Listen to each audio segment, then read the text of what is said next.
Découvertes par les grands explorateurs et les missionnaires, les destinations exotiques sont devenues au fil du XXe siècle de plus en plus populaires. Elles offrent la possibilité de s'échapper du confort de la vie moderne et offrent une chance de savoir qui l'on est vraiment.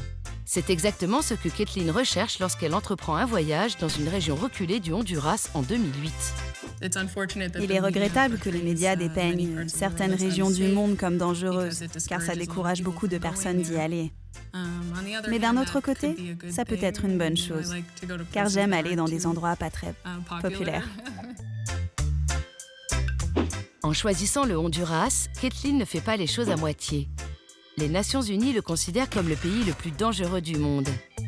Après l'arrivée dans la capitale, Kathleen et ses deux amis décident d'explorer la côte des Mosquitos, la partie la plus à l'est du Honduras.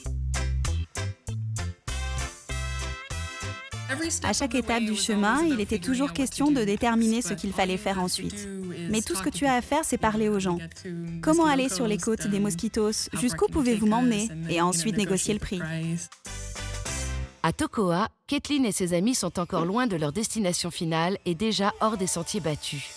Elles ont besoin d'un moyen de transport pour se rendre à la prochaine étape de leur voyage. Leur seule option possible implique un parcours périlleux. Le chauffeur du camion avait mis quelques planches à l'arrière de sa camionnette pour qu'on puisse s'asseoir dessus. Il y avait juste quelques planches et elles n'étaient pas attachées du tout. Et j'étais dans le pire endroit, très proche de l'arrière du camion, près de la trappe arrière, dans l'angle. Et à chaque fois qu'on prenait une bosse, les planches sautaient et je devais vraiment m'accrocher pour rester en vie et ne pas basculer à l'arrière du camion. Et on a parcouru des routes terribles, avec d'énormes nids de poules et parfois des inondations. Les routes étaient inondées, mais on les passait quand même. J'ai appris le mot miedo pour dire peur. Et je n'arrêtais pas de dire tengo miedo. Soudain, la route s'arrête au milieu de nulle part. De là, leur destination n'est accessible que par bateau. On avait juste à trouver quelqu'un pour avoir un bateau, pour nous emmener plus loin. Le bateau-taxi est le moyen de locomotion le plus populaire de la région. Les voyageuses ne mettent donc pas longtemps à trouver un capitaine. Le lendemain matin, elles se dirigent vers l'un des villages les plus reculés d'Amérique centrale. Il était très lent. Alors tu t'asseyais, et la seule chose à faire, c'était regarder autour de toi.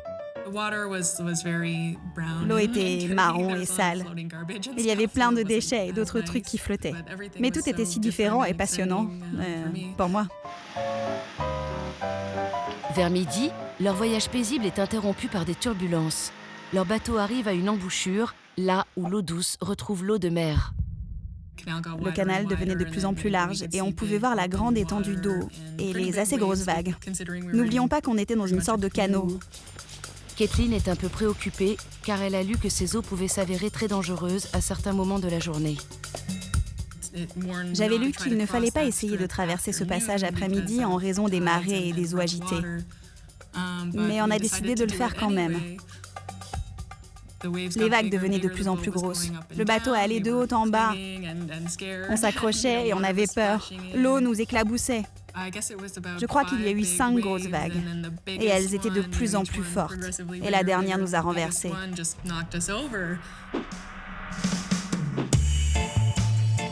Les touristes se retrouvent à l'eau, prises par la force du courant. Mais Kathleen garde son sang-froid.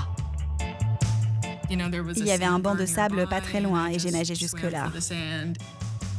Les trois amis finissent par atteindre la terre ferme. Pendant ce temps, le guide a réussi à rester sur le bateau et tente de récupérer leurs bagages tombés à l'eau.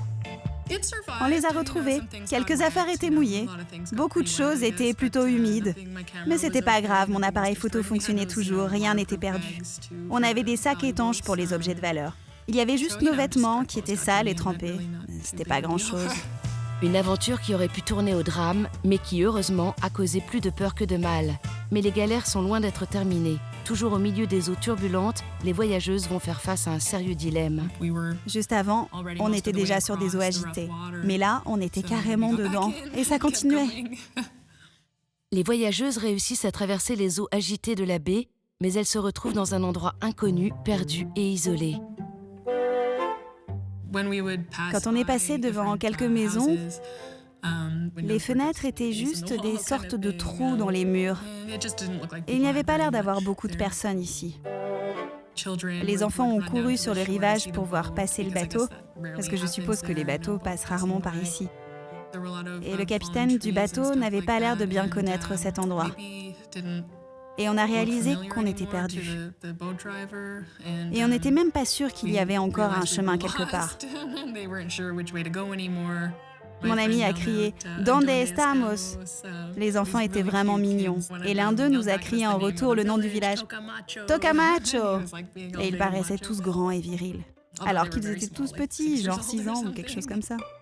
Les voyageuses décident d'abandonner leur guide et d'explorer ce petit village. Escortées par les enfants, elles vont à la rencontre des villageois.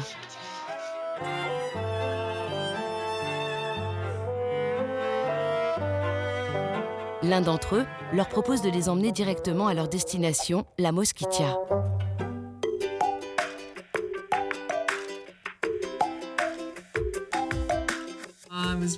C'était une jungle très épaisse.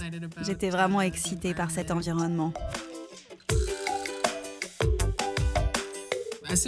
Dès qu'on est arrivé, le chef du village a voulu nous faire signer un livre d'or et qu'on fasse un don. Les dernières personnes venues ici étaient passées il y a plusieurs mois. Et chaque fois qu'il y avait des visiteurs, c'était toujours avec plusieurs mois d'intervalle. Ça donne une idée de leur isolement. Ils nous ont apporté une lampe à néon reliée à une batterie de voiture pour que nous puissions avoir de la lumière dans notre chambre cette nuit-là. Parce qu'on était des invités de marque et personne d'autre n'avait ça ici. C'était en quelque sorte la lampe du village, donc c'était très spécial.